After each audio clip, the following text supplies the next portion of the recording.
Ooh, ooh, ooh. Yeah, I know Halloween's, 6 freaking days away as we tape? Yep. But it's just at the worst possible time for us. So we won't be able... Cutoff. Yep. It'll be November the next time you hear us. So we got to do our Halloween stuff now. Here and on the weekend edition, of course. The weekend edition, we will have scary movie reviews. Well, stupid scary movie reviews. One decent and one stupid. And, of course, one great one in our story time, because you gave it. You gave me the softball last week. Softball story time. And, of course, I hit it. I had to. I pulled it to left center out of the park.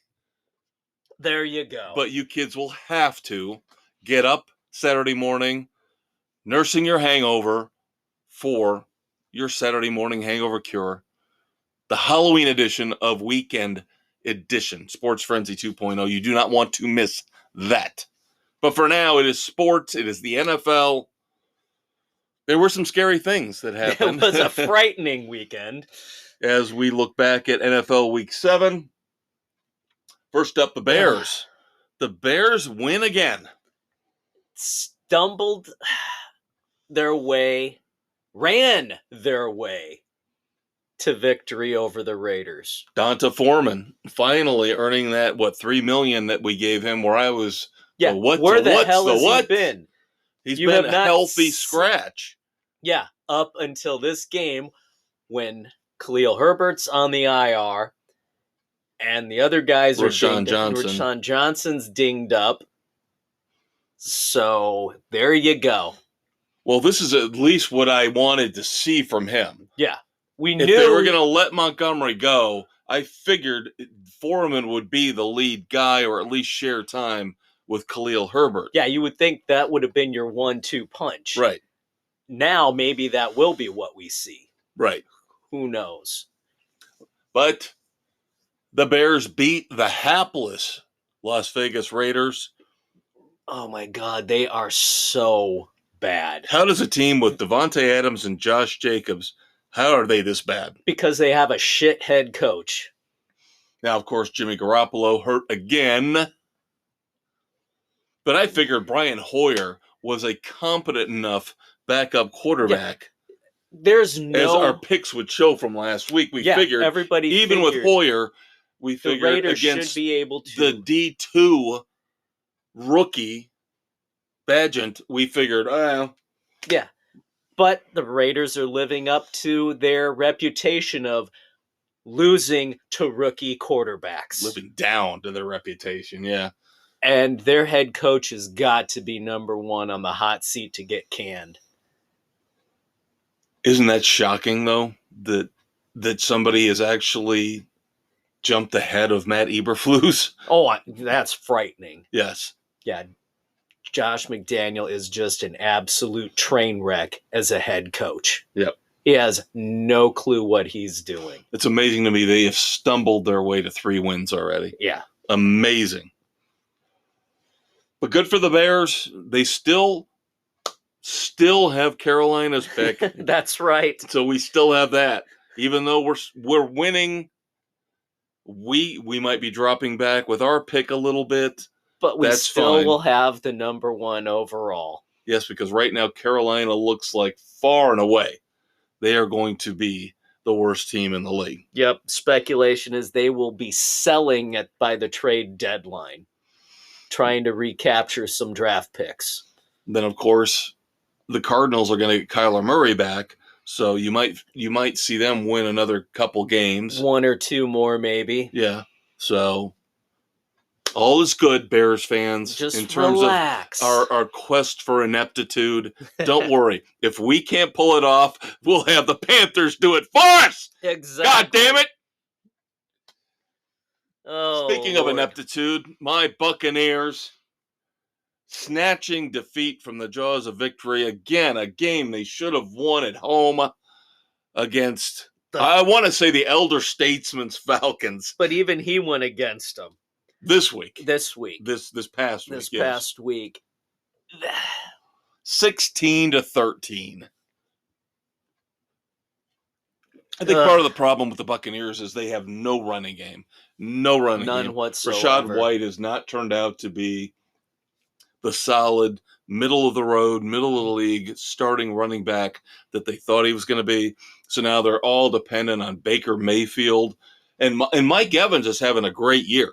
He is, Of course, but there's only contract so year much that you can do with him and being Godwin. that one-sided. Yes. So the defense is doing the best they can. Again, that is a trash heap of a division. Right now, the NFC South. Falcons are now in control, though, after they win 16-13 in Tampa Bay. Very scary. The big game of the week, of course, featured your Miami Dolphins. Yep, and once again, they crapped the bed in a big game. Up north. Up north, yeah. Yep. Playing the Eagles, and they were in it for a good part of the game, and then they just completely fell apart. There were a couple of bad calls in there, but they did not execute when they needed to. Yeah, again, the weird thing about this week, the AFC East, Bills lose, bad game, bad loss for the Bills. Dolphins lose, not a bad loss. It was supposed to be a tough, hard-fought game, but they lose. And Bill Belichick beats the Bills. How that happens, I don't know. Just when you're counting him out. He pulls off an upset like this in an ugly game. Yep, so. And the Bills, they don't have a running game right now. Yeah, they're another team. You thought James running... Cook was going, and James Cook, in terms of fantasy points, put up some big numbers, but they don't seem like they trust him. No, and that's a major problem. You got to stop running Josh Allen on design plays. You got to have him stop taking the stupid hits. Yeah. And so a lot of people now are questioning, has the Bills Super Bowl window closed? Is McDermott the right coach for this team? How much influence did Leslie Frazier really have with that team? Because what's one of the missing pieces? Him not being there on the sideline calling the defense. Right. Even though, well, you do have a lot of injuries on the defensive side, too. But still, they are not. They do not have that same swagger or vibe to them. They are not the same team. Yeah, they still have Von Miller, last I checked. Yeah, he's back. But Milano, of course, out for the year. Yeah, so. But even that offense does not look right. No, because we've talked about this with other teams. If you don't have that commitment to the running game and commit to one guy, I'm tired of these committees. I am so sick and tired of these committees. Because each runner is different. And how are the blocks? So many expectations to block. Right. How's the line supposed to know how to block? I'm sorry, there are nuances in the brutal, barbaric game of football. That's why I love it, because it's more like chess than people would make it out to be. The pawns up front. There are nuances. There are very subtle things that can throw the entire game off for the offense or the defense. Hey, you got to know.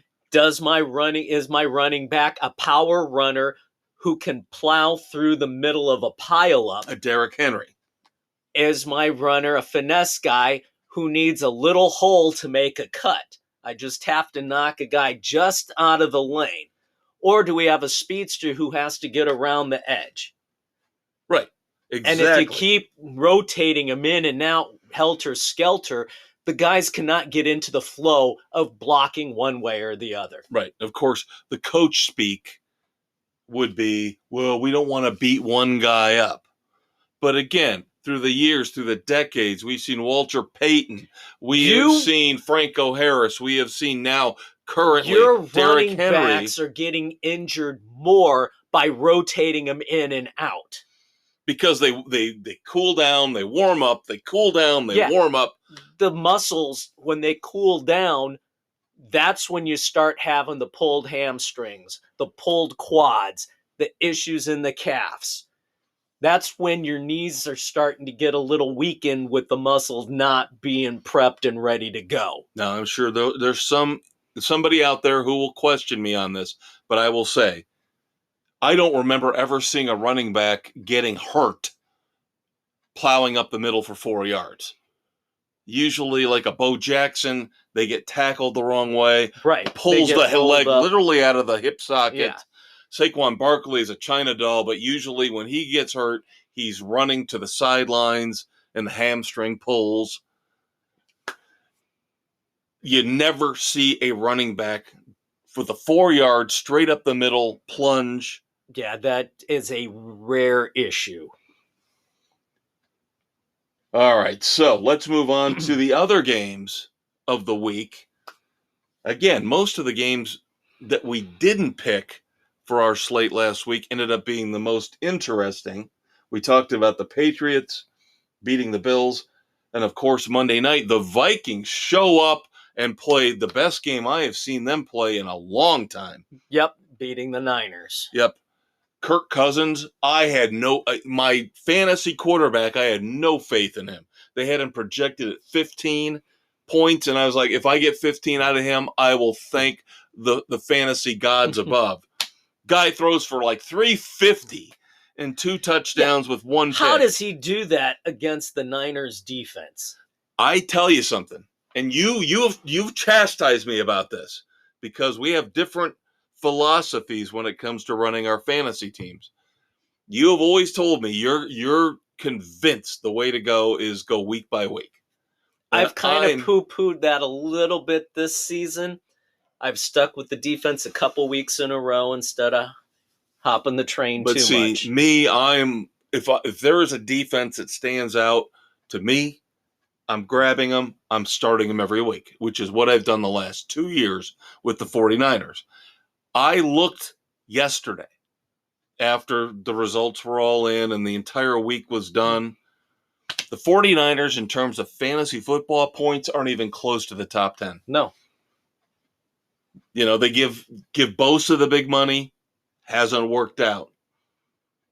Teams are adjusting. Teams are adapting. The Vikings showed that beautifully on Monday Night Football, played an exquisite game. Now, the one thing I could almost say, to my detriment, this could be one of our "we fucking told you so" things, is that Cam Akers looks like he's going to take over as a starting running back, or at least that's going to be the dreaded split 50-50 committee.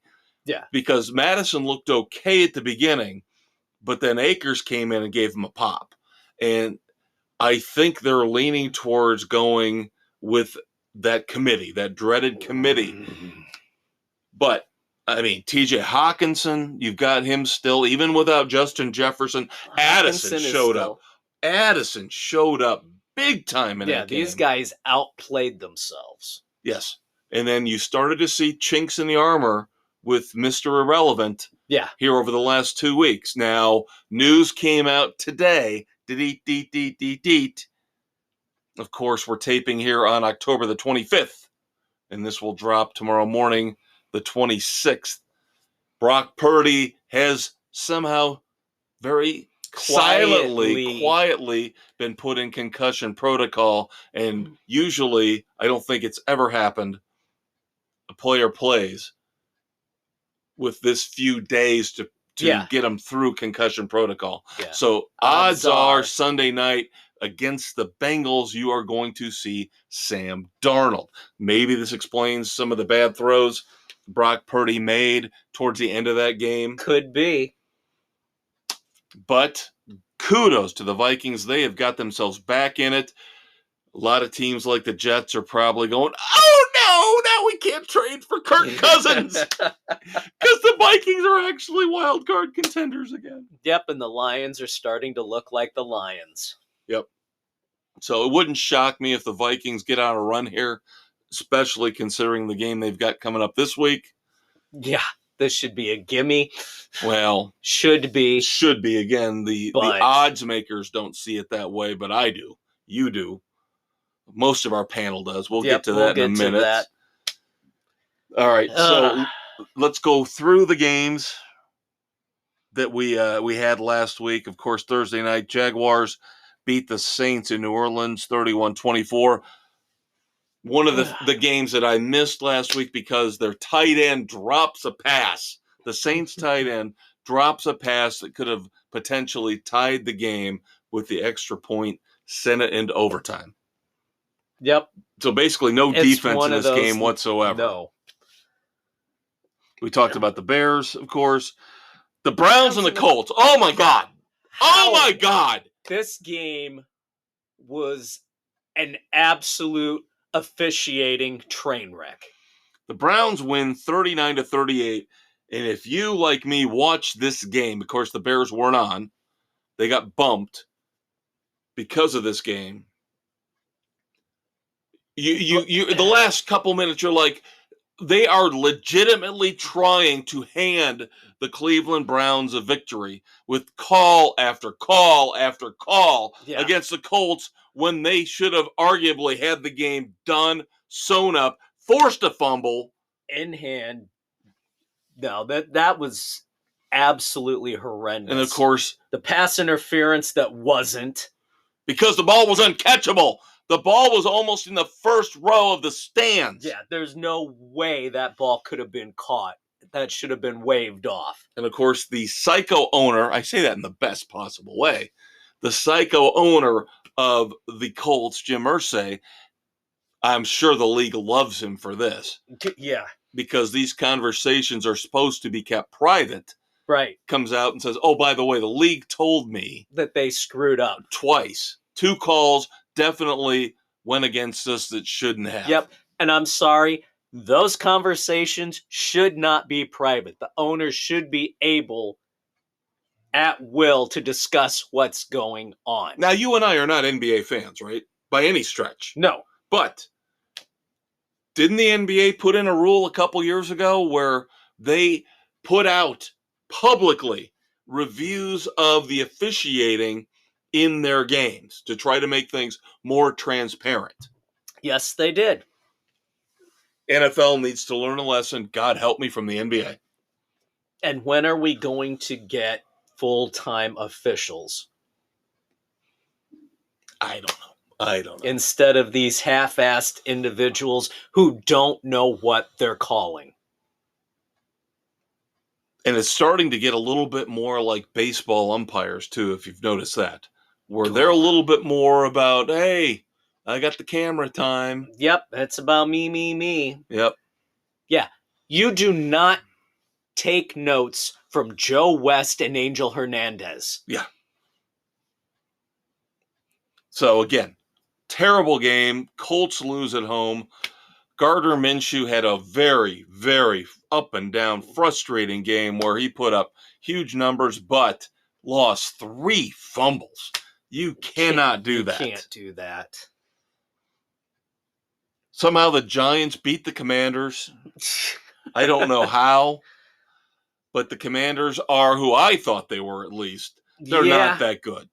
I'm surprised that it was 14-7. I thought it would have been more like 10-7, 10-6. And you know who the big disappointment is with the Commanders? As much as it pains me to say it, this could be an we fucking told you so. This is where Kev has to humbly say, I was wrong. Jack Del Rio's defense is terrible. They're awful. Terrible. That is an inept, awful Giants offense. It's time for that coaching staff to be shaken up. Yep. It has to be done. Yep. All right, we talked about the Falcons and the Buccaneers as the Artie party continues. We talked about the Ravens destroying the Lions. Yep. Steelers, as we predicted. Yep. Even though I heard a lot of grumbling about, again, the officiating towards the end of that game. But Steelers in LA beat the Rams 24-17. Broncos somehow managed to beat the hapless, even more hapless than them. Yeah. Packers 19-17. God, that was ugly again. It's just two horrible teams. And last week that was the theme, and we're still seeing it. Yeah, it's just Lots one horrible of game bad after football. another. Speaking of bad football, Chargers played another bad game. And I heard a lot of people seconding what we were talking about last week with Brandon Staley and his going forward on 4th and 1 early. Yeah. In that 3-point deficit they end up losing by. Yeah. You know, that early 4th and 1, I got to go for it. Analytics, I got to go for it. And it bites you in the ass and you lose by 3. And he is the one that should be first and foremost on the firing line. His hot seat should be nuclear, should be Oppenheimer level right now. He's an idiot. He has got a playoff caliber team all across the lineup, he is running them into the ground. He has got 3 great players on defense between Bosa, Khalil Mack, Derwin James. He has got one of the greatest young quarterbacks. He has got one of the greatest running backs in Austin Eckler. He has got one of the best underrated receivers in Keenan Allen. And this is what you get. They're 2-4 right now. Yeah. And you're not using Eckler. Now, he's been dinged up. You wonder if that's not a little bit of the whole, I didn't get a new contract, so I'm bitter. Could be a little bit of that. Yeah. But still, they just look completely out of sorts, and that comes from your coaching. Yeah. And, of course, we talked about the Eagles beating the Dolphins. Yep.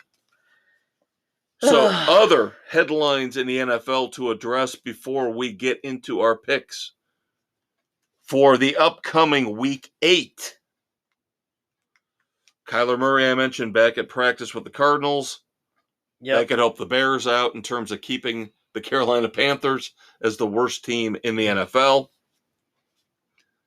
Tyreek Hill for the Dolphins dinged up a little bit with the hip injury. So Raheem Mostert. Yeah, my fantasy team's shaky right now for this week.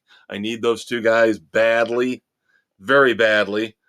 Another guy on my fantasy team who I was not a big fan of picking, but he kind of fell to me. Chris Olave, supposedly de facto number 1 wide receiver in New Orleans, arrested for reckless driving, weaving in and out of traffic 70 miles an hour in a 35-mile-an-hour zone. Did he go to Georgia?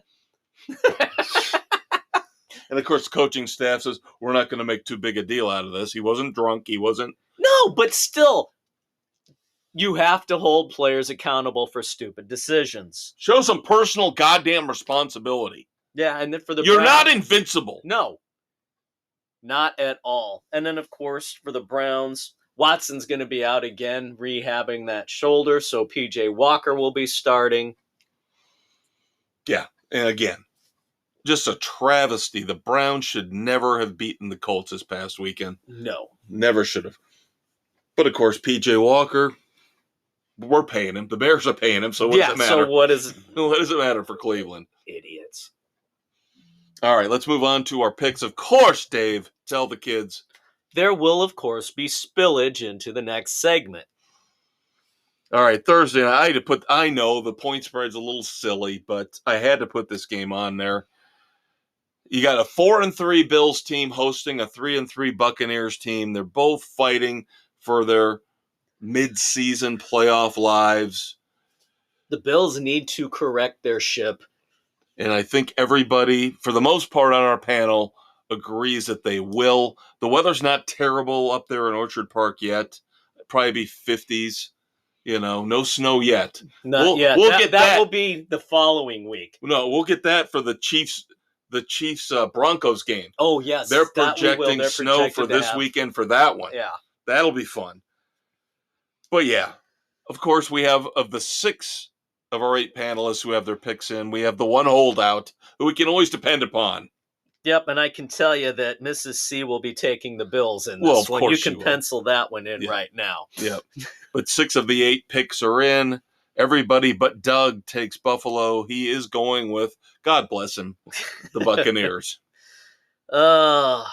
Then we have the Rams going down to Arlington to play the Cowboys. Yep, Sunday, October the 29th.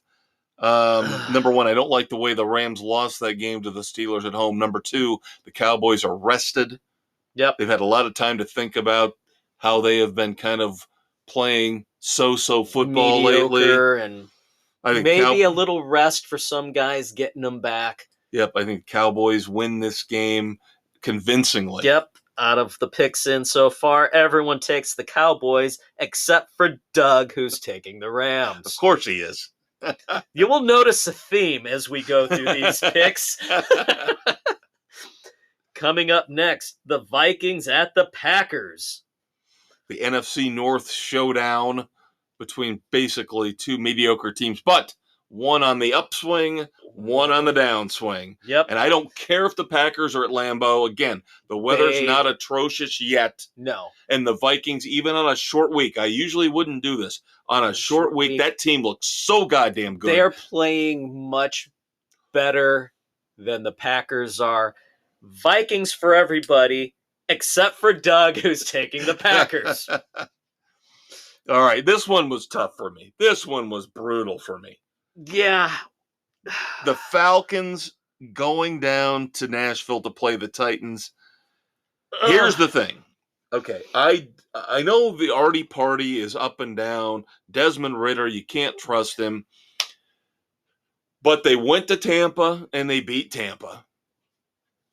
The Titans most likely will not have Ryan Tannehill. No, so they're going to play both quarterbacks. Oh, Willis and Levis? Yes. Vrabel came out and said they will both be playing. I never named one of them a starter. Well, Willis doesn't throw the ball. No. That's the thing. They don't show any confidence or faith in him throwing the ball. I don't know what you're getting out of Will Levis. So that's a wild card. Yeah. I'll take the team who has still got the stable lineup, two good tight ends. Now, Jonnu Smith has stepped up along with Kyle Pitts for a young quarterback who's not all that great. Right. You have those safety valves. I'll take the Falcons in a field goal game. Yep. Falcons across the board, except for the Big Blue W, who's taking the Titans. The only reason he takes the Titans is because he sits there when he writes it down and writes tits. He loves to call them the tits. Yeah. All right. We talked a lot about the Colts in that travesty. Where they got hosed 7 ways from Tuesday. And again, I'm going counter. I went counter with the fact the Vikings on a short week go on the road. Now, it's not a huge, long trip from Minneapolis to Lambeau. Yeah. But the Vikings are playing better. So now the Saints have had a lot of time to rest up, playing a Thursday night game, go into Indianapolis to play the Colts. A pissed-off team. I think the Colts have shown me there. And now Jonathan Taylor is back. He has got a contract. He is starting to look like the Jonathan Taylor of a couple years ago. Yeah. I like the Colts. And again, if Minshew can just not fumble the ball 3 times a game. Hold on to the ball. I've seen nothing from the Saints that gives me any faith. The Saints are just and now this Olave story we talked about is a distraction. So Colts are across the board. Shocks me a little bit. It's only a 1-point spread right now in favor of Indy. Looking at how both teams have played. All right, let's call it there, Dave. We'll spill over into the next for our final handful of picks. We will be back after this brief little message. We'll be right back. Feeling mildly fatigued? Need a day off even if you just took one a few days ago? Make $30 million a year but just don't want to work for it? You need to join the NBA Load Management Club right now. When they're not napping or texting, guest lecturers Anthony Davis and Kyrie Irving will describe foolproof ways to earn tens of thousands of dollars by not doing anything. Sports Frenzy 2.0, available on Spotify, Google, Radio Public, Pocket Casts, and wherever you listen to your favorite podcasts, is currently negotiating with LeBron James to bring his popular How to Make the Hall of Fame Without Really Trying webinar live and in person to the Load Management Club. Thanks again to Sports Frenzy 2.0 and all you apathetic fans out there for making us a success. All right, kids, welcome back to Sports Frenzy 2.0, second segment here, taping October 25th, 2023, dropping Thursday the 26th. It's Spillage on Spotify, Google, Radio Public, Pocket Cast, Apple, Overcast, Castbox, Amazon, Audible, and iHeart Sports Frenzy, baby. Otherwise known, of course, as iHeartRadio. That's the maestro, Kevin Crane. And that is the conquistador, Dave Height. And, of course, do not forget to check out the Facebook page for all of our football picks. When all the panelists get them in, we post them Thursday night before the kickoff of the first game that will impact our picks. The picks will be out there on Facebook for you to peruse and enjoy. Of course, don't forget, couple weeks left. And NASCAR play again. picks as Play well. at home. Play at home. Yeah, just like dumbass or not, play at home. Play along with us. So we're going to finish up. We got 4 picks left on the pro slate before we move on to the college, the young kids. But we have the Battle of the Meadowlands. Yep, MetLife Stadium. Jets at the Giants. Now, the Giants came through for me last week. But now I'm going back to form. Now I'm reverting back to logic. Even though I went against it in some of the earlier picks, Jets have had a week off to regroup, rest. Not really an away game, even though it technically is. Yeah. This is not a home game for either team, let's face it. Yeah. Or it's a home game for both. It's a neutral site. It's neutral. Because just as many Jets fans are going to be there as Giants fans. As happy as I was, the Giants came through for me last week against the ridiculous roller coaster ride known as the Commanders. Again, week off to rest, regroup, looking at the division with the Bills losing, with the Dolphins losing. The Jets actually might somehow believe they have a shot. Of course, Mr. Ayahuasca's on the sidelines. Helping call the plays because he knows better. Yes. Whatever. I will say this. The Jets defense wins this game. Yep. That's the strongest unit from both teams. Don't know who the quarterback's going to be for the Giants. I would imagine probably still Tyrod Taylor. But, yeah, I agree with you completely. Strongest unit on the field is the Jets defense. They win the game. So Jets for you, me, Sam, and Aaron. The Big Blue W and Doug take the Giants, the G-Men. Yep, continuing their contrarian ways. Speaking of, Jaguars at the Steelers. Should be an interesting game, but the panel, Jaguars across the board, except for Doug taking the Steelers. Yeah, I just think right now, again, Mike Tomlin, I've never been a huge fan of his, but somehow he gets the job done. And again, he's got the Steelers team above 500. I don't know how with Kenny Pickett, who did not progress in year 2. Kenny Pickett is looking He is not shaky. progressing in year 2 like we thought he would. No. The defense is kind of keeping them afloat. But they're getting gassed. They've got that committee, that running back committee. Najee Harris never emerged to be the superstar running back we thought he would be. The Jaguars are a better team. Yes, now, coaching-wise, it's equal.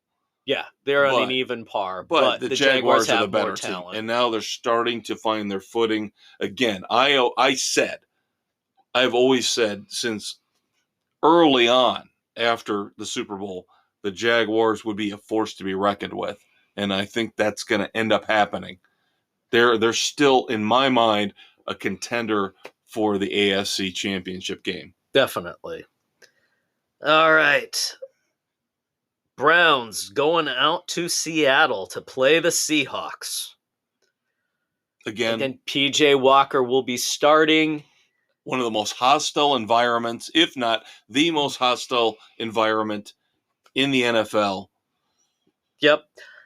Seahawks across the board, except for Doug. I told you. Going with the Browns. I told you the pattern was setting back in again. This game's interesting. You would it's think, intriguing. You got a good Browns defense. Very good Browns Very defense. good Browns defense. But you have a solid Seattle team on both sides of the ball. Right. And I don't know if DK Metcalf will be back or not, but the kid that subbed for him last week looked good. So they didn't miss a beat. No. Pete Carroll will figure it out. Yep. And then the final on our slate, the Bengals going out to California to play the Niners. Now, you say that's not the issue. Usually the issue is a West Coast team coming to the East Coast with the jet lag. That tends to play into it. Anyway, this is an intriguing game. I took the breaking news. And I rubbed it all over my body like some kind of an ointment, a salve. And I said, this is going to be the game. Because if you've noticed, it's been boring this week. Boring. We're all in agreement. Not now. No, I wish I would have known this news before I sent my pick in earlier today. With the Brock Purdy news and knowing that Sam Darnold is most likely in line to play and start Sunday night, the Bengals have had a week off. The Niners are on a short week.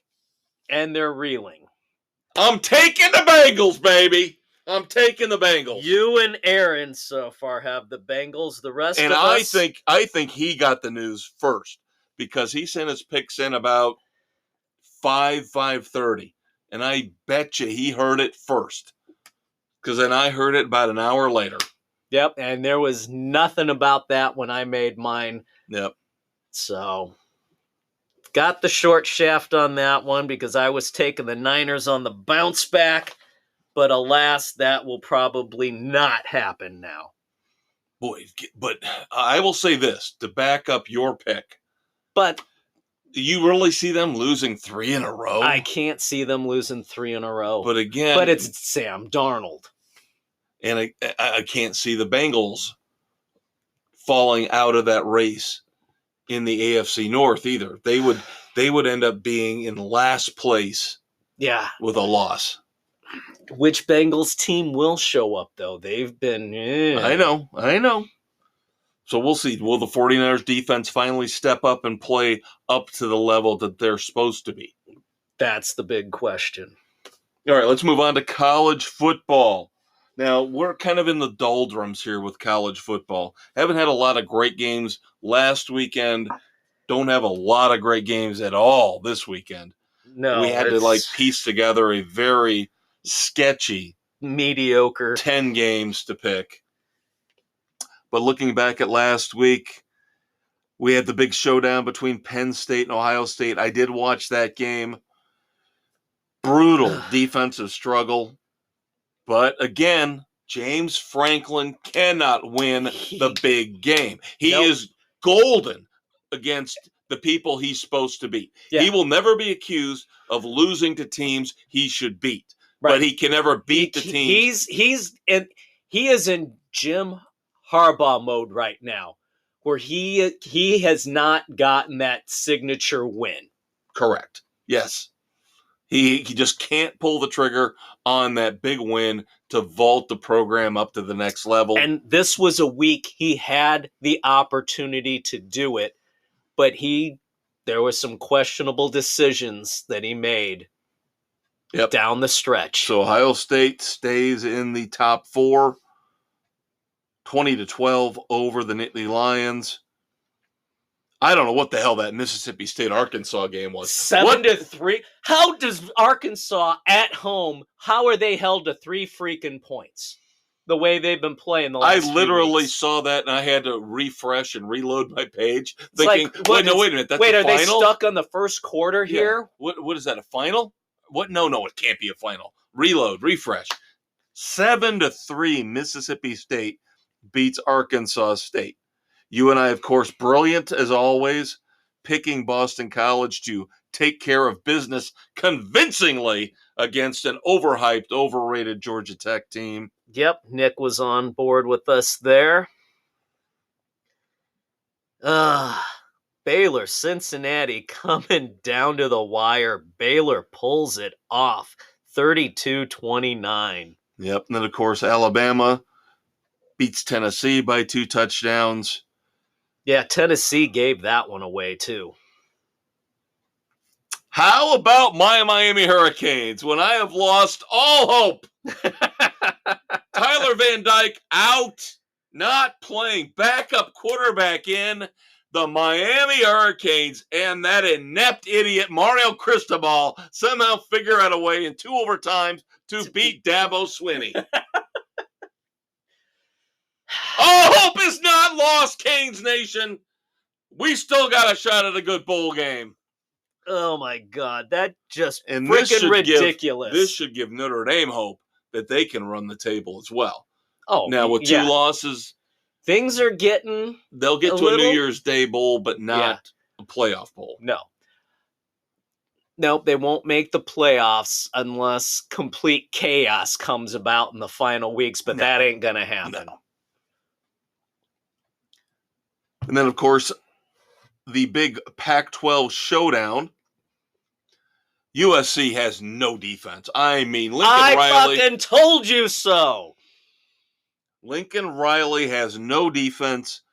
Notre Dame carved them up, and Utah, without their starting quarterback, Cam Rising, goes in to the Coliseum and beats USC 34-32.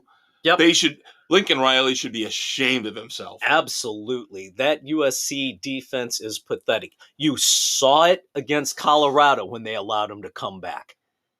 You've seen it against Arizona where they gave up how many points? Yep. Yeah. You've got to have players on both sides of the ball. And there's chinks in the Caleb Williams game. Yeah, I'm still not convinced he's not going to drop. I like Penix. I'll tell you what. Penix up at Washington is I would love phenomenal. to see him as the Bears quarterback. I could live with that. I could see that. Get an offensive lineman with whatever the Bears pick. But I don't trust the Bears to develop a quarterback. They have failed time and again. Well, no, you're going to get a new coaching staff. You have to. And this is their last shot in terms of the fan base. You and I and all the Bears fans out there. We are fed up. Everybody agreed they should not have drafted Mitch Trubisky. That was a mistake. Yeah. And I don't want to see that kid May from North Carolina. No more North Carolina picks. No. Justin Field has been destroyed by the Bears organization. Yes. And we can't do it again. We've gone through Cade McNown. We have gone through Rex Grossman. We have gone through Mitch Trubisky. And now Justin Fields is on life support. This is the last best shot you've got. Cannot do anything with a quarterback. And it's pathetic that these guys who had potential to be good, if not great, are mired in mediocrity and abysmal play. And it's, again, because the front office is so cheap. They're stupid, but they're also cheap. 2 things you don't ever want to be in life, stupid and cheap. That they can't bring in a high-level coaching staff because it costs too much. We got to pay the players as it is. We can't pay the coaches, too. What? It's pathetic. We need an ownership. We've told you time and again, the Bears need an owner who cares about the game. The McCaskies need to sell the team. All right, just a quick aside, because this is fun for me. In our pick standings, you've been rising over the last couple weeks. Yes, I have risen to the top. I am now in the lead in our pick standings. Elder Statesman 3 back. The Big Blue W 5 behind. In fourth place, my brother from another mother, the Conquistador. Absolutely abysmal. 11 back already. That's kind of weird. That's kind of shocking. Yep, Don't usually see that. Some of my Don't usually picks see have that. not panned out. And we haven't even got to the half. These last 3 weeks have absolutely killed me. Yeah, we haven't even got to the halfway point yet. So yeah, the last 3 weeks have devastated me. I just have no feel for any of it. All right, 10 picks for NCAA Week 9. Again, not a lot of great games this week, so I picked the games, again, given my stipulations, with the best point spreads, and of course, teams that actually are playing for something, even in smaller conferences. So we start off Thursday night with a doubleheader. October the 26th, ACC matchup, Syracuse at Virginia Tech. Shall we continue with the theme? Why not? Vatek across the board, except for Doug going with Syracuse. He's on Orange Island. Again, 6 of our 8 panelists have their picks in here at this point. This is one of those ones where I would put a little asterisk, a little check mark next to it. I'm worried about this one. I am worried about this one. This one I hemmed and hawed. I am going on Georgia State Island. I feel an upset here. Well, it's only a 1.5 spread. Yeah, but still. Everybody else takes Georgia Southern. Dave, as he mentioned, the lone pick for Georgia State. This could be huge. Visiting Georgia Southern. Moving on to Saturday, October the 28th, West Virginia at UCF. Wow. Yeah, this is not looking good for me, kids. I'm going on Mountaineer Island. I just like UCF's offense. I really do, especially at home. I told you about West Virginia, that devastating loss to Houston a couple weeks back, and I think that has taken all the air out of their sails. I'm hoping for a bounce back. Now, this is one of those picks where I'm going with you. You and I are simpatico on this. The battle of the Michigan teams. Yep. It's a directional school showdown. Directional school showdown. I like that. Western Michigan at Eastern Michigan. It's actually split 3-3, though. Yep. Not bad. You and I and Aaron go with Eastern Michigan, whereas Sam and Bill and Doug go west. Yep. Go west, young man. All right. Now, one of the few big games of the weekend. Number 8, Oregon. Going into play. Number 13, Utah. Very tough at home, the Utes. They are. Coming off a big win on the road at USC. They're ripe for the pickings for an Oregon team that's playing pretty well. Yeah, I think Oregon's a better team. And I know, again, Utah plays very well at home. But I got to take the Ducks. I think the Ducks are by far the better team.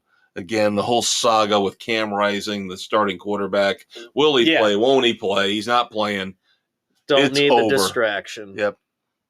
Not taking anything away from Utah. Utah is a very well-coached, very good very team. solid team. Another top 20 matchup. Number 20, Duke, with a very good defense. Going into play number 18, Louisville, who stumbled badly last weekend against Pittsburgh. Yes, that was not a good game, but they're at home for the bounce back. Louisville across the board, except for Aaron taking Duke. Yeah, this was another one that gave me a little bit of pause. Trepidation.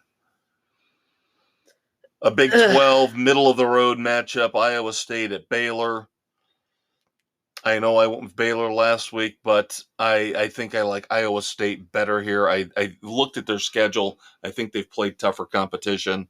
They have, but this is one of those where I felt Iowa State was in for a letdown game, being on the road. We're split 3-3. Split. Yep. You, Sam, and Doug take Iowa State. I've got Baylor along with the Big Blue W and Aaron. Marshall at Coastal Carolina. Just remember a few short years ago, kids, Coastal Carolina was one of those teams, one of those smaller conference teams that was pushing. They were trying to say, hey, look at us. Top 10, top 15, We're top a good 17. team. We're a good team. Yep. And now they're playing like it and showing everybody. So I'm with you on this one.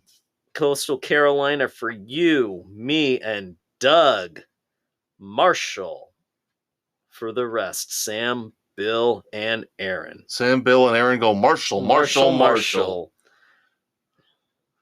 Oh, tough game here. Number 21, Tennessee at Kentucky. God help me. Kentucky is so hard to figure out. Kentucky is so hard. So is Tennessee. I don't trust. I trust Tennessee more than I trust Kentucky. I'm taking Kentucky at home, and I am on Kentucky Island. God help me. God help you for that. Yeah, you're on Kentucky Island. There's going to be a lot of incest. Yeah. People screwing coconuts. Oh, God. Coconuts? If you're on an island. Well, okay. You know those Kentucky people, they'll fuck anything that moves. All right, finally, another smaller conference game, but a very important game. Troy at Texas State. Troy just seems to be the better team. They do. Looking at the past games, looks like they've been playing a little bit better. Yep. So, Troy across the board, except for Aaron, going with Texas State. All right, kids, there you go. That is our look at college football for the week. Now, let's move on to NASCAR. We are winding down. We have got the 9th playoff race out of 10 this upcoming weekend, getting close to deciding a champion. So, of course, last week was the Homestead Miami race. Martin Truex Jr. got the pole. Things did not go very well for Martin Truex Jr. No, not quite so well at all. He and Denny Hamlin both got caught up in a mess, but Joe Gibbs did end up with the last laugh. Yep. Christopher Bell gets the win, advances to the Final Four. So him and Kyle Larson are locked in, leaving only 2 spots left. So this Martinsville race, the Xfinity 500, should be a gas, man. Should be a gas. Yep. We will see. This is Hamlin's last gasp. And again, we've talked about this for years and years. Is he going to end up going down as the greatest racer to never win a Cup title? Who knows? We will see. Before we get to our picks, some headlines. One very significant headline, which I don't like at all. I am not a fan of this news. We talked here recently. Again, anytime Chicago is involved in anything, it's a clusterfuck. Yeah. So we talked about the fact that when NASCAR announced their 2024 schedule, the powers that be in Chicago came out and said, well, we're not done negotiating yet. We're not done. We've got to work on a contract. So now they have to renegotiate. Now the Chicago street race has been announced. Both the Xfinity and the Cup races will be shortened. Specifically, the Cup race will drop to 75 laps from 100, basically cutting it down from 220 miles to 165. See, I don't like less is more. I don't believe that. It's not. It does not. There's no reason for it. Well, here's my thing.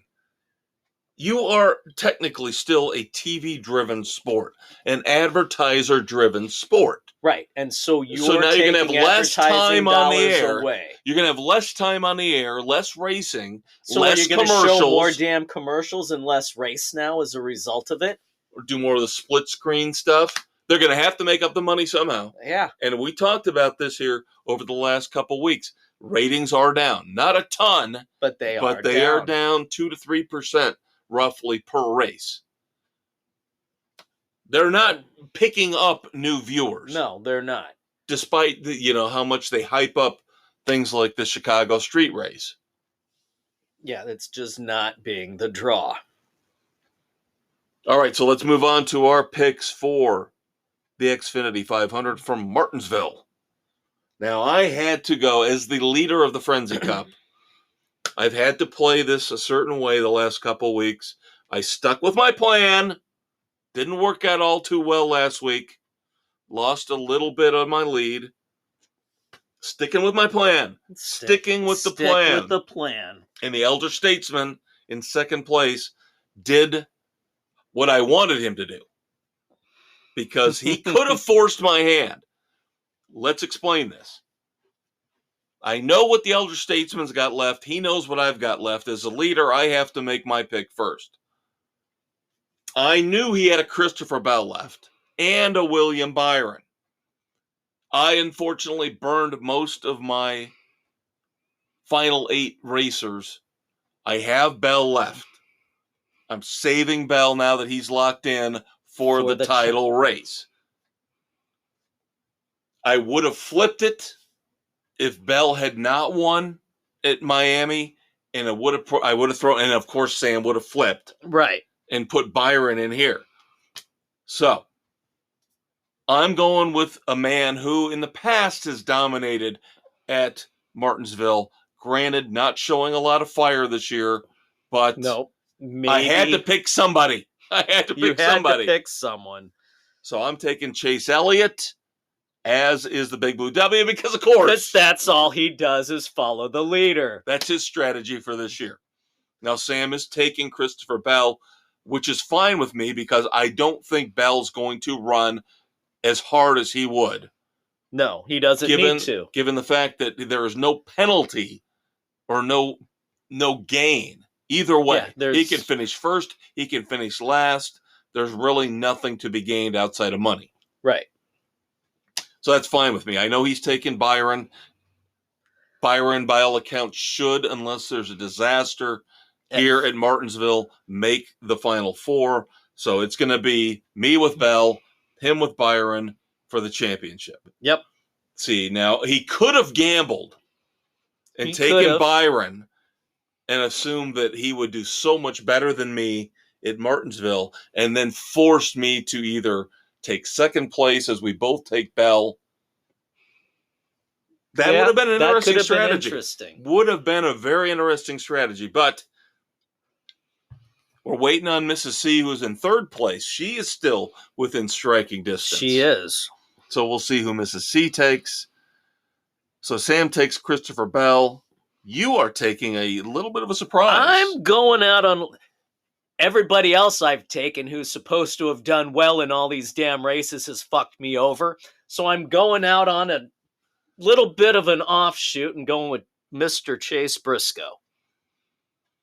Nick goes with Martin Truex Jr., who has to run well to get in. Doug, same thing with Ryan Blaney. And Aaron, same thing with Denny Hamlin. So there you go. We shall see what happens. The Frenzy Cup competition always makes these last few races a little more interesting because football's going on. Yep, and we're not paying as much attention. Right. So we shall see. And, of course, in a couple weeks, we will award the Frenzy Cup to hopefully me. Probably. I haven't won it in forever, man. I deserve this one.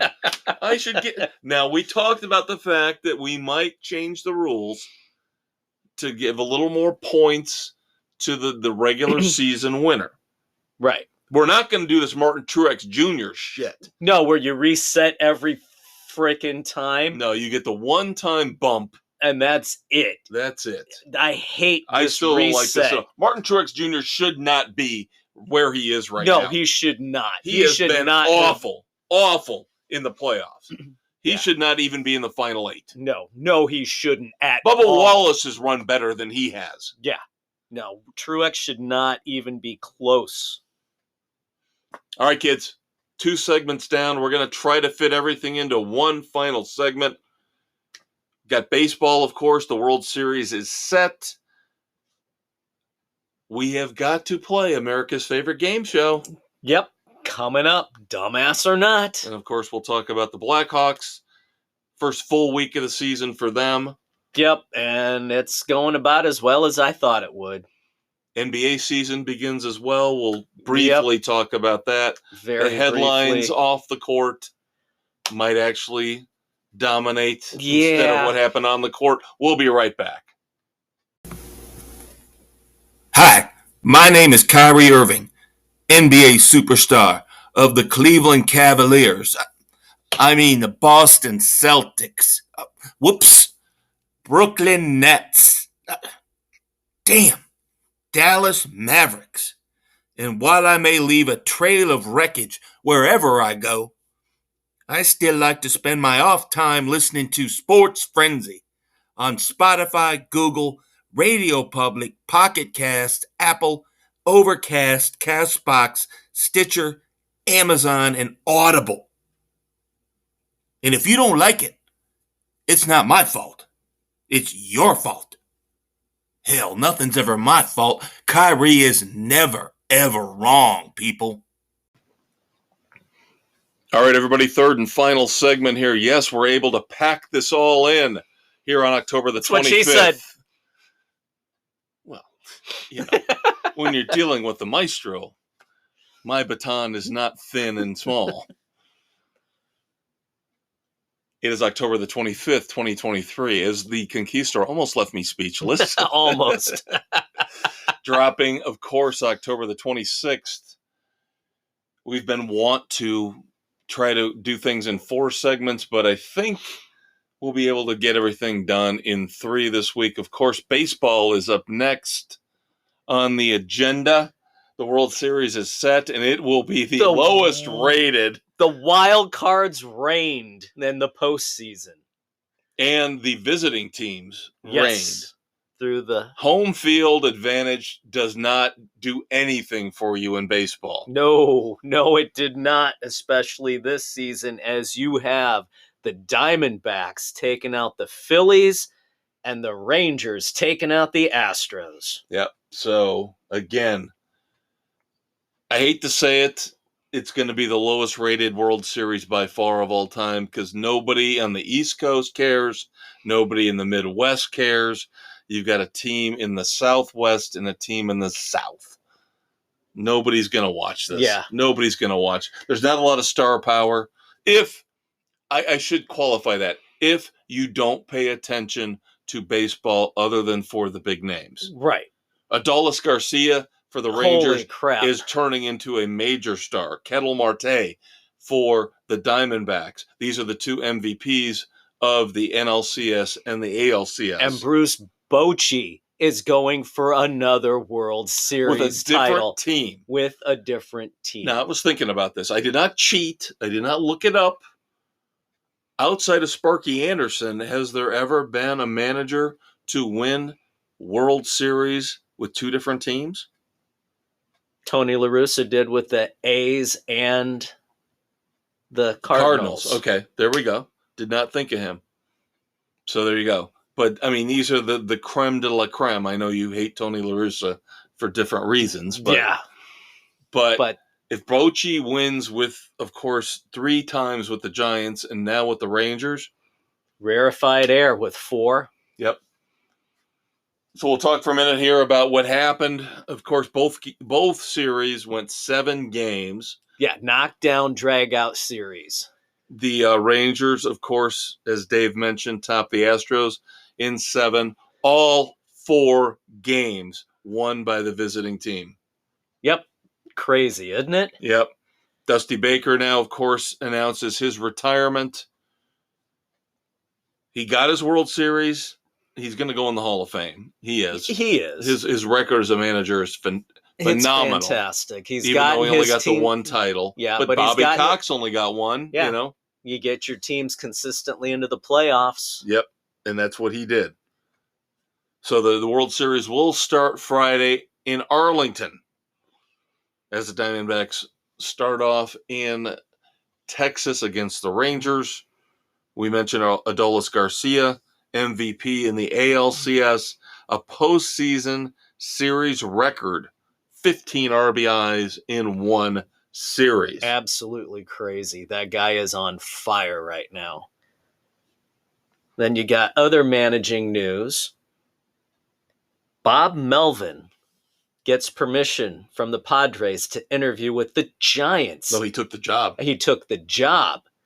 Originally, last week, they gave him permission to interview. No, he took the job. And he took the job. So he's going from Southern California to Northern California. And I got to believe there's something wrong with that whole dynamic, that atmosphere with the Padres, with all the high-priced talent they've got for Bob Melvin. There were rumblings that there was feuding, bickering between him and the front office, that they did not see eye to eye on how things should be done.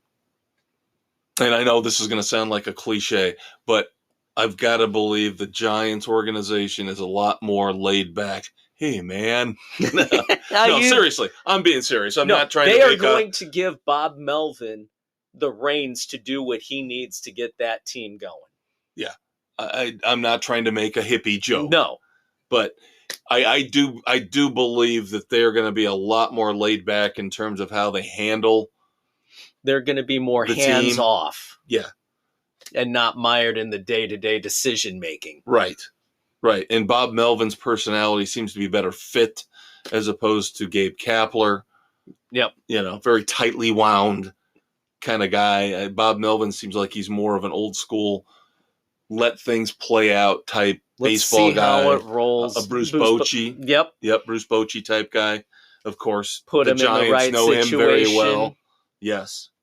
So just interesting in the same division. Yeah, just weird. Boggles the mind, doesn't it? Weird. Just very, very weird.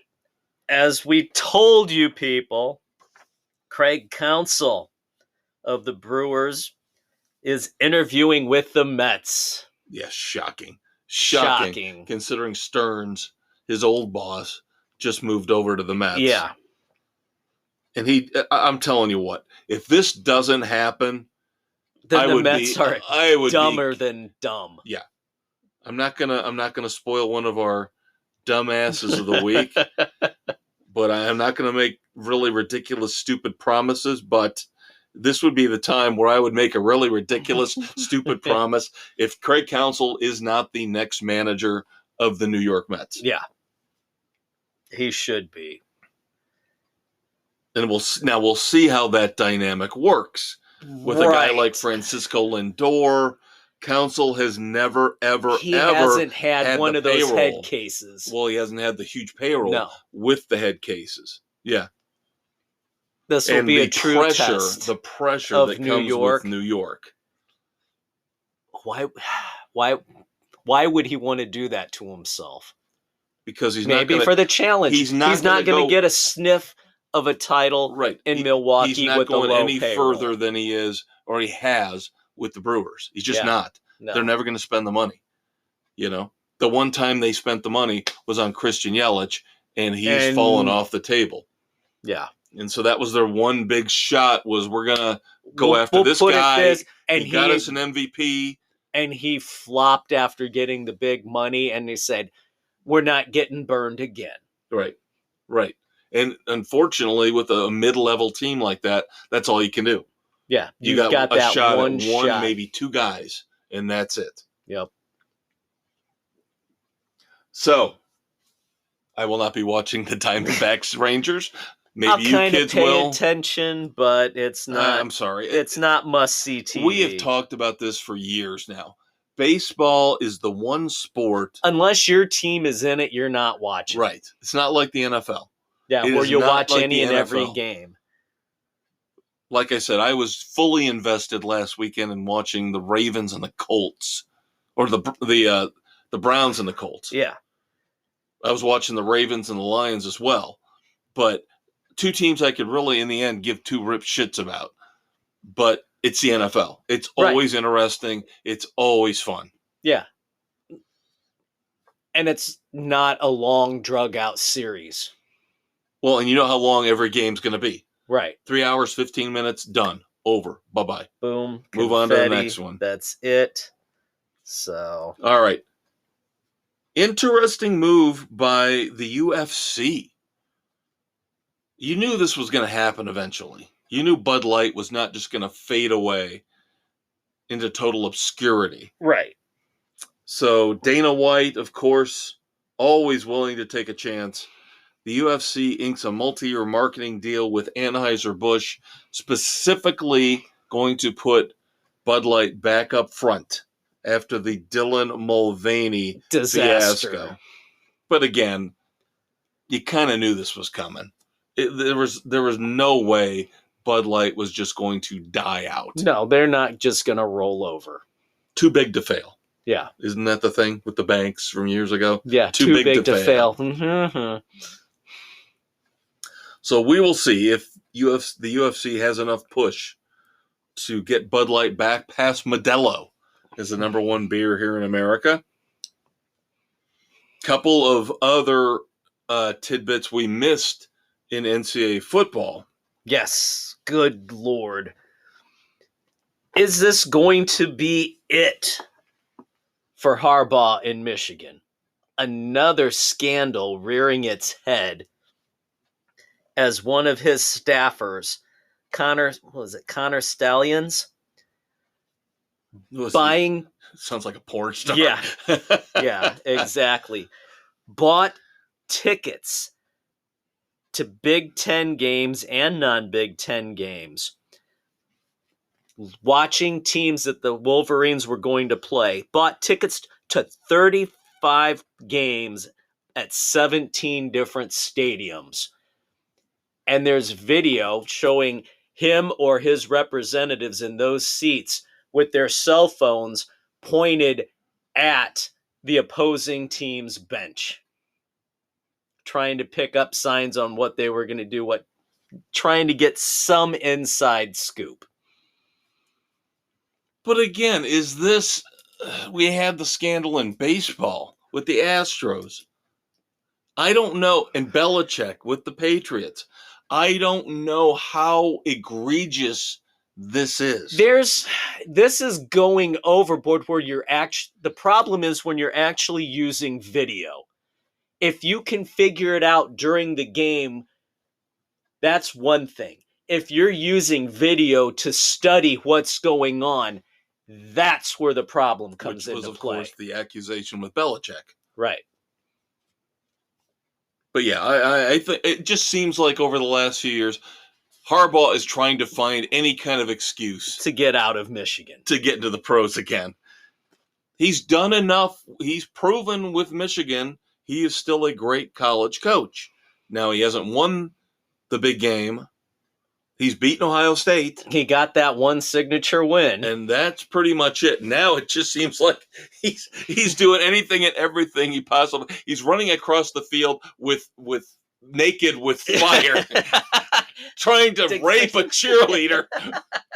Oh, look at me! Look at me! Dismiss me! Yes. Stick my khakis straight up your ass. Fire me with cause. Yes. Get me out of this deal. You know he wants to go back to the pros so bad. So bad. But good grief.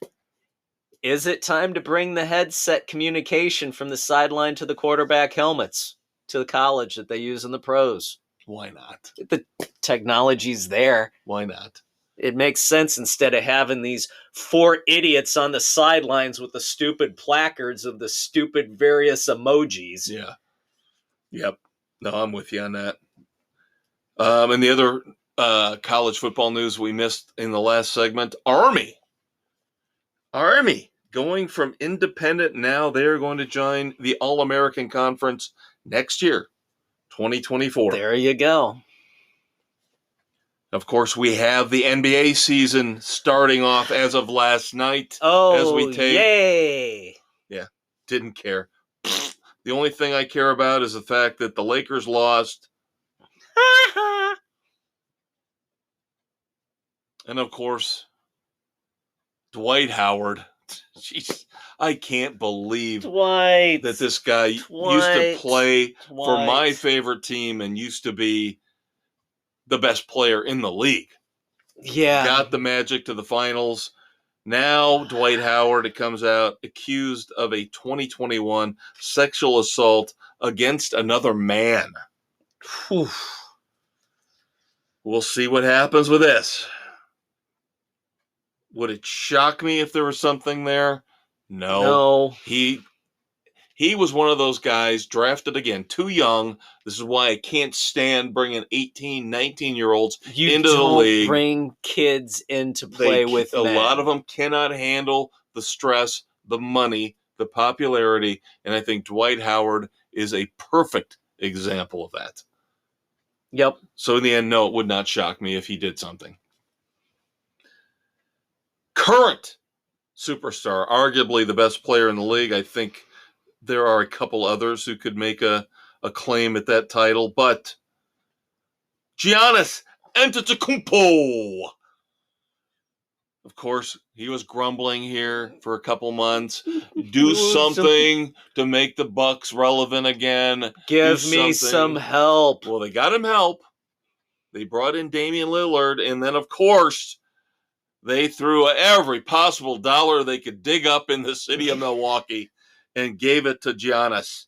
Gets a 3-year, $186 million extension. So basically, Milwaukee, you're going to have 2 players. And nobody else. And Dave and I. Dave and I, they're going to call us tomorrow to play. Yeah, guess what? Ain't going to happen.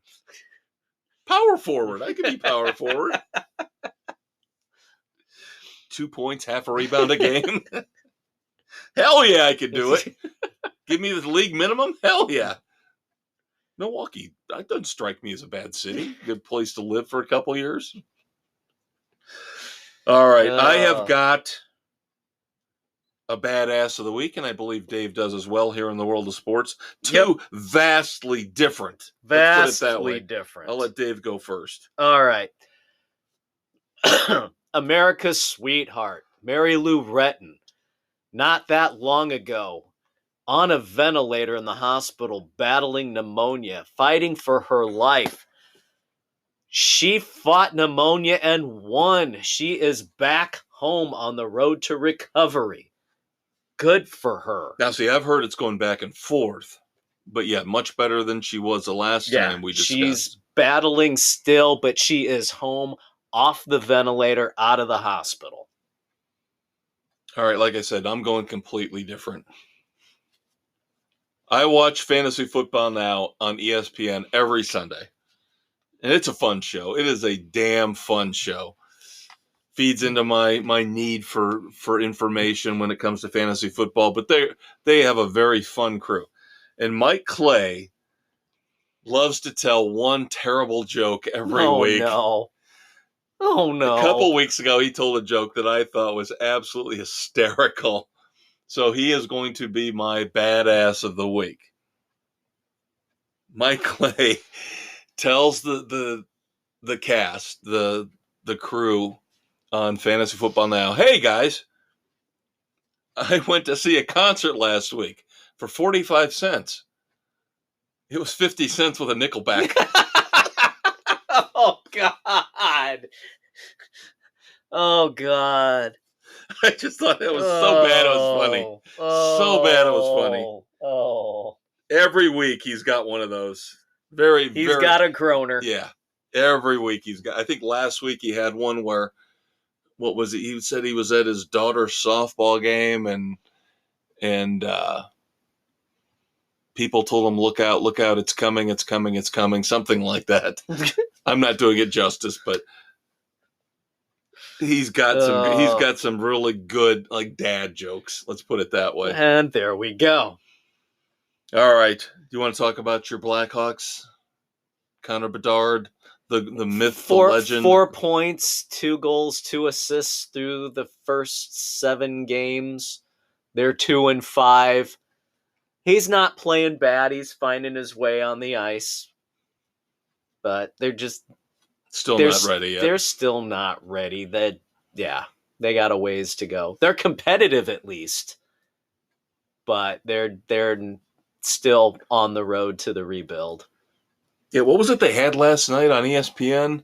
Was it some some kind of frenzy where every team was playing? Every team and they played. had like a red zone type of thing with and hockey. the puck, there was a puck drop every 15 minutes starting the games. Yeah, Frozen Frenzy was Frozen it maybe? Frenzy, Maybe something that was like it. that. Yeah. But it was kind of cool. Of course, ESPN now getting into the hockey since they've got the new contract. So they've gone all in with it. Yeah, and once they drop hockey, they'll never cover it again. Exactly. Just like with NASCAR. Yeah. So it's all or nothing with them. Yep. All right, no moments of silence, which is always That's good thing. a good thing. As Dave mentioned, Mary Lou Retton still fighting, still hanging in there. So let's hope that the slate stays clean for a while. But you know what that means? More time for America's favorite game show. It is time for Dumbass or Not, sponsored by Brett Foreman. I have 6 potential dumbasses here in the last 10 minutes to bounce off your Uncle Dave. Let us begin, shall we? Let's. Now, for me, this was an easy one, and I had to go on social media to verify it. And luckily, there are tens of thousands of people who staunchly agree with me. So if your Uncle Dave does not, he's the dumbass. I'm telling you right now. This one, I have no doubt. Watching the Ohio State-Penn State game last weekend. Of course, I had my finger hovering over the mute button because Gus Johnson was doing the game. Yeah, that's all you had to say was Gus Johnson. But I let it slide. God help me, I never should have. Because Gus Johnson decided to come up with a brand new nickname for Marvin Harrison Jr. Oh. He decided to start calling him Maserati Marv. Not once, not twice, not 3 times, but about 50 times during the broadcast. And I'm being generous. I'm underestimating it when I say 50 times. There are people out there saying... Maserati Marv's lined up on the outside for this play. Oh, there's Maserati Marv on the left-hand side. Oh, he's lined up in the slot. I'll give Joel Klatt a lot of credit. He didn't call him Maserati Marv until the 4th quarter.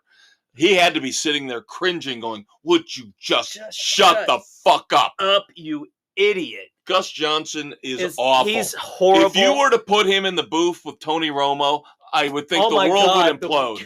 The world would implode. My ears would be bleeding. My blood would be oozing from the eyeballs. I don't care melts. if people love his enthusiasm. He's a dumbass who should not be calling games. Yeah. I don't want to hear Maserati Marv ever again. Ever again. Next up. Watching the NFL on Sunday. I am so tired of every day on the calendar being something. How many times did I have to listen to these idiots talking about it's National Tight End Day? It's National Tight End Day. As we record this, it's National Greasy Food Day. Shut up, Dave! Stop buying into this crap! I'm sick of it! It's stupid. It's dumbass! It is dumbass. You have every day has a day for like 20 different frickin' things. Yeah. It's beyond National Mutual Masturbation Day. Jesus Christ! Can we just stop? Please! For the love of God! I think tomorrow's National Shave Your Genitals Day.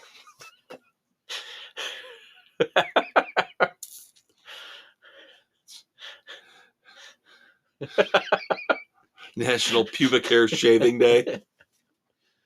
God, just stop! Just stop! Son, we don't need it. The basic holidays, and that's it. Stop making shit up. Don't name the months. Don't name the days. Enough with it. Let it go. Let it go.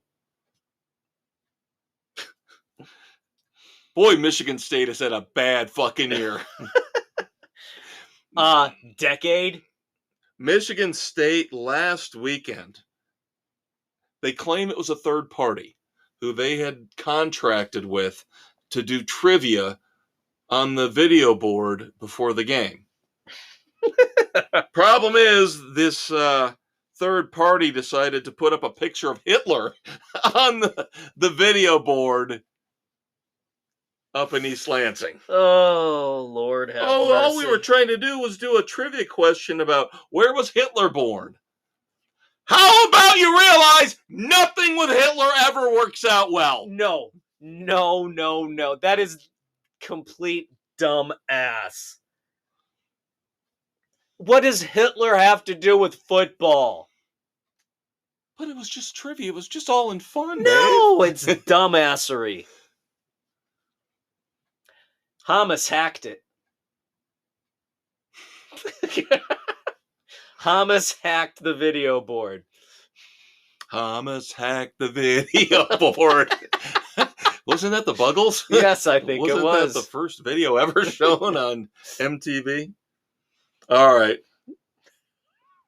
A loudmouth like us, legendary loudmouth, Mad Dog Chris Russo, formerly of WFAN, now, of course, on First Take with Stephen A. Smith, made the bold, never make a bold proclamation, never make a promise that you can't keep. Never write a check that your ass can't cash.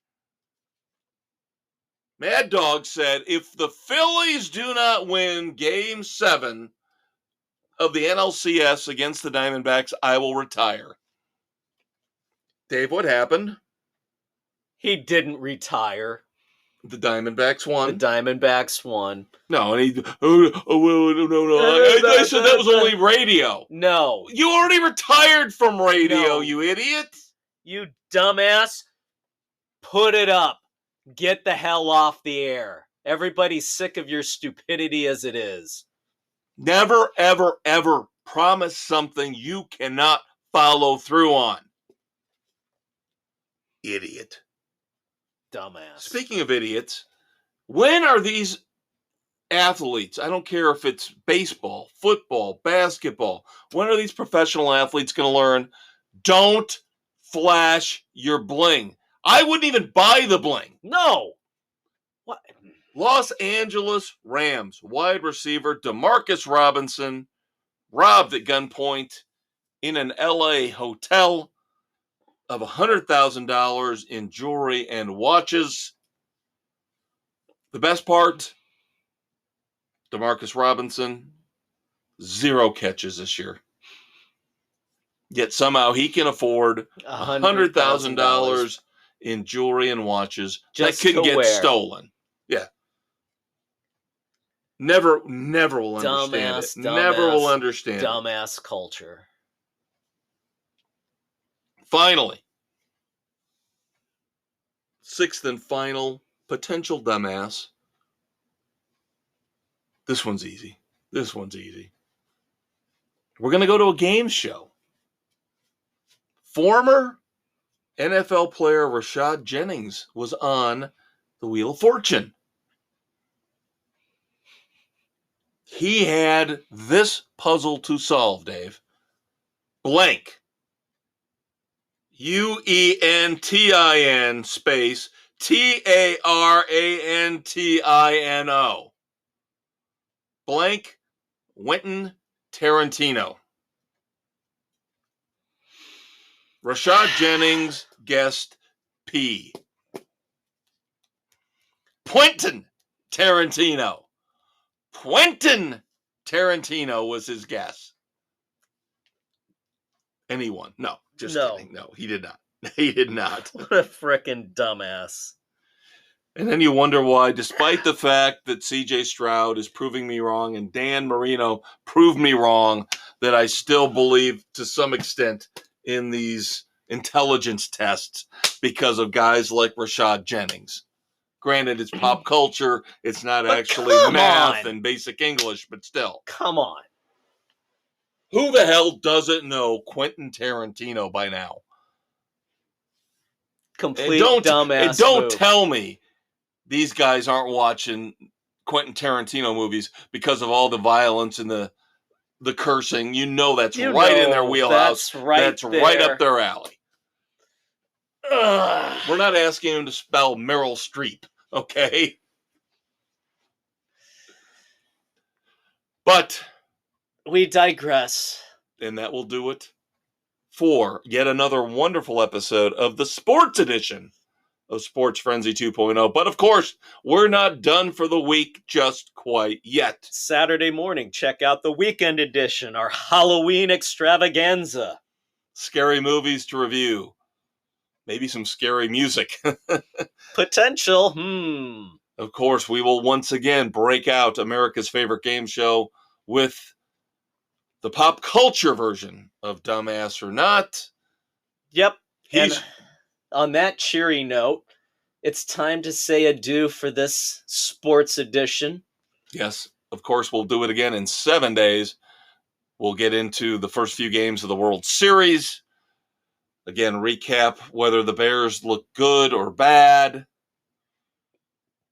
Yep, check out the Facebook page, and we'll check you out next week, kids. Bye-bye.